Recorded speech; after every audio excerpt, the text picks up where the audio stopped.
Taste the Daily.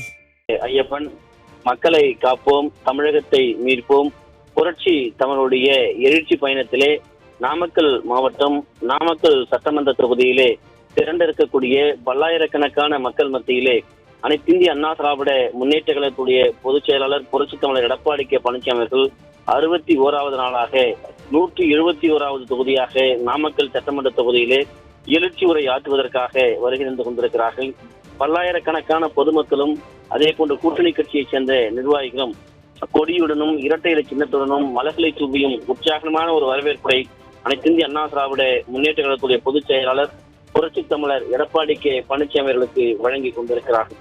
அனைத்திந்திய அண்ணா திராவிட முன்னேற்ற கழகத்துடைய பொதுச் செயலாளருடைய பேருந்து முன்பாக தாவேக்கானுடைய தொண்டர்களும் நிர்வாகிகளும் ஏராளமானோர் கூடி தாவேக்கானுடைய கொடியோடு அனைத்திந்திய அண்ணா திராவிட முன்னேற்ற கழகத்துடைய பொதுச் செயலாளர் புரட்சி தமிழர் எடப்பாடி கே பழனிசாமி அவர்களை வரவேற்று வரக்கூடிய அந்த காட்சிகளையும் நம்மால் பார்க்க முடிந்தது. ஆரவாரம் மிக்க எழுச்சியாக தாவேக்காவினுடைய தொண்டர்கள் அதிமுக பொதுச் செயலாளருக்கு அந்த கொடியோடு வரவேற்பு அளித்து பேருந்துக்கு முன்பாக அவர்கள் எழுச்சியான ஒரு வரவேற்பை கொடுத்தார்கள். அனைத்து இந்திய அண்ணா திராவிட முன்னேற்ற கழகத்துடைய பல்லாயிரக்கணக்கான தொண்டர்கள் இங்கே கூடி அதிமுக பொதுச் செயலாளர் புரட்சி தமிழர் எடப்பாடி கே பழனிசாமி அவர்களுக்கு உற்சாகமான ஒரு வரவேற்பினை அளித்துக் கொண்டிருக்கிறார்கள். அந்த காட்சியை நாம் பார்த்துக் கொண்டிருக்கிறோம். நாமக்கல் இந்த சட்டமன்ற தொகுதியை குலுங்குகிற விதமாக அனைத்து இந்திய அண்ணா திராவிட முன்னேற்ற கழகத்துடைய பொதுச் செயலாளர் புரட்சி தமிழர் எடப்பாடி கே பழனிசாமி அவர்கள் எழுச்சி உரை ஆற்றுவதற்காக வருகின்ற கொண்டிருக்கிறார்கள். நாமக்கல் சட்டமன்ற தொகுதியை பார்த்தளவிற்கு நாமக்கலிலே புதிய மருத்துவக் கல்லூரி அமைப்பதற்காக 350 கோடி ரூபாய் மதிப்பீட்டிலே நிதி ஒதுக்கீடு செய்யப்பட்டு புதிய மருத்துவக் கல்லூரி அமைத்துக் கொடுக்கப்பட்டது. நாமக்கல் மாவட்டத்திலே சட்டக்கல்லூரி அமைக்கப்பட்டது. 80 கோடி ரூபாய் அதற்கு நிதி ஒதுக்கீடு செய்யப்பட்டது. நாமக்கல் நகராட்சியில் இணைக்கப்பட்ட 9 பஞ்சாயத்துக்கள் கேடர்பாளையம் கூட்டுக்குடிமை திட்டத்தில் செயல்படுத்துவதற்காக 200 கோடி ரூபாய் அனைத்து இந்திய அண்ணா திராவிட முன்னேற்ற கழக அரசு ஒதுக்கி கொடுத்து அதற்கான திட்டத்தை நிறைவேற்றி கொடுத்தது. நாமக்கல் நகராட்சி புதிய அலுவலக கட்டிடம் கட்டிக் கொடுக்கப்பட்டது 8 கோடி ரூபாய் மதிப்பீட்டிலே.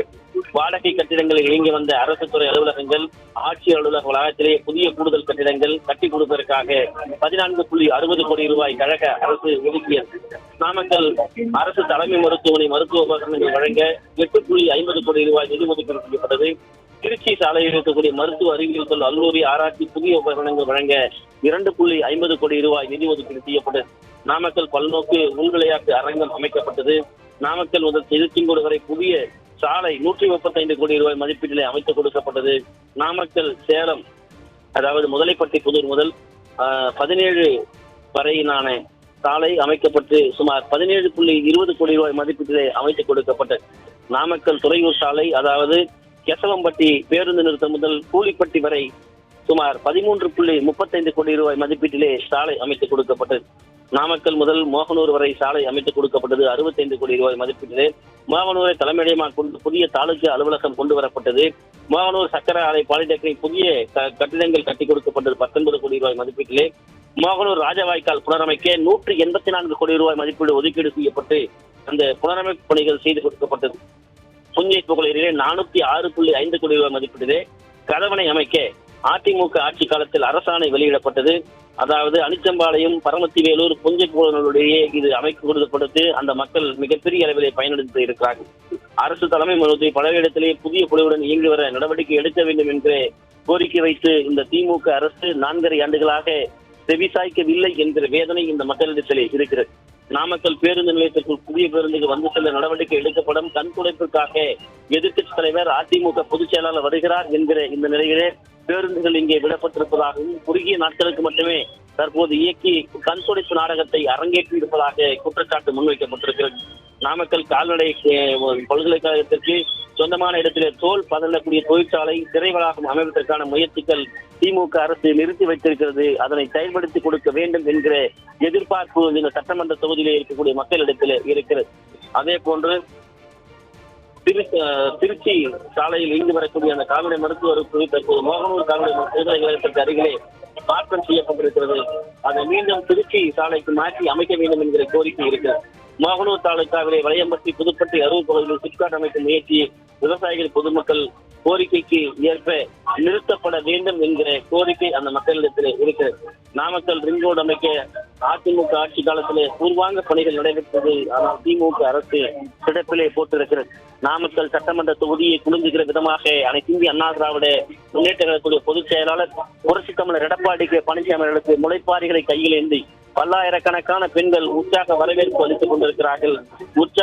அந்த வரவேற்பு வெள்ளத்திற்கு மத்தியிலே அனைத்து இந்திய அண்ணா திராவிட முன்னேற்ற கழகத்துடைய பொதுச் செயலாளர் புரட்சி தமிழர் எடப்பாடி பழனிசாமி அவருடைய வாகனம் வந்து கொண்டிருக்கிறது. அந்த காட்சியை நாம் பார்த்துக் கொண்டிருக்கிறோம்.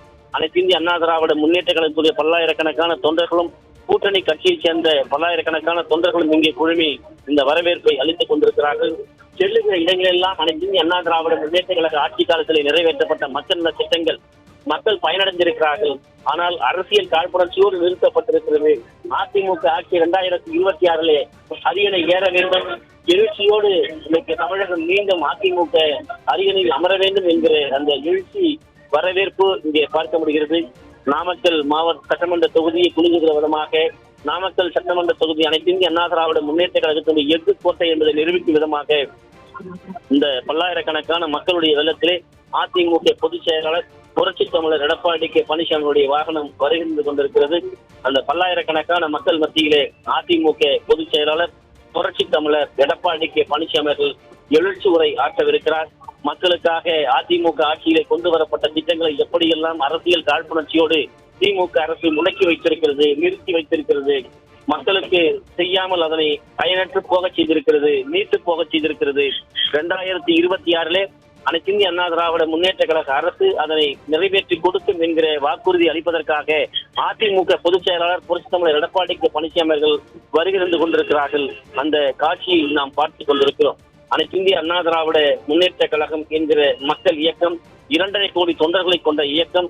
இதற்கு தாவேக்கனுடைய தொண்டர்களும் நிர்வாகிகளும் அந்த கட்சி கொடியோடு அதிமுக பொதுச் செயலாளரை வரவேற்கக்கூடிய அந்த காட்சிகளை நம்மால் பார்க்க முடிந்தது. தற்போது அனைத்து இந்திய அண்ணா திராவிட முன்னேற்ற கழகத்துடைய பொதுச் செயலாளர் உரையாற்றவிருக்கிறார். அதற்கு முன்னதாக நாமக்கல் மாவட்ட கழக செயலாளர் முன்னாள் அமைச்சர் இந்த பகுதியில் எழுச்சி உரை ஆற்றுவதற்காக வருகை வந்து கொண்டிருக்கிறார்கள். குறிப்பாக நாமக்கல் மாவட்ட கழக செயலாளர்கள் உரையாற்றப் போகிறார். அந்த காட்சிகளை நாம் பார்க்க போகிறோம். அந்த நேரடி காட்சிகளை தற்போது பார்க்கலாம்.